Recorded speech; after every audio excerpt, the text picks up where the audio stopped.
שלום וברכה, פרשת לך לך. כשהקדוש ברוך הוא אומר לאברהם ללכת לארץ ישראל, הוא אומר לו, הארץ אשר אראך. למה הוא לא אומר לו ארץ ישראל?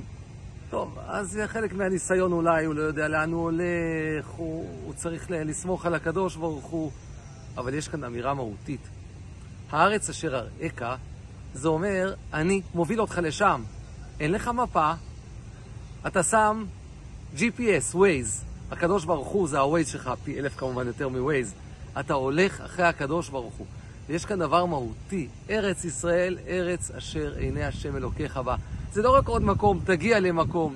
הקדוש ברוך הוא מוביל אותנו, מוביל את אברהם לארץ ישראל, הקדוש ברוך הוא מתגלה בארץ ישראל, והקדוש ברוך הוא מוביל את עם ישראל לארץ ישראל. הארץ הזאת היא הארץ שלנו.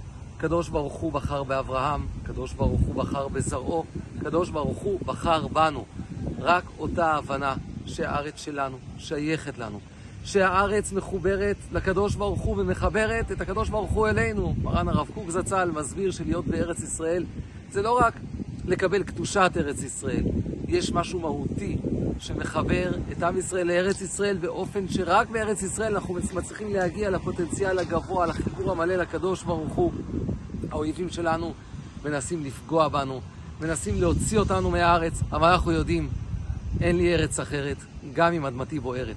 זה המקום שלנו, זאת הארץ שלנו, הקדוש ברוך הוא הבטיח לנו אותה, אנחנו נקבל אותה, ונצליח בעזרת השם להיות בארץ בשלווה, בשמחה, ולראות את כל הגיבורים המדהימים, כמו נועם וישי סלוטקי ואחרים, השם יקום דמם, ארץ ישראל ועם ישראל נלחמים, בלי לחשוב פעמיים, כי ארץ ישראל שייכת לעם ישראל.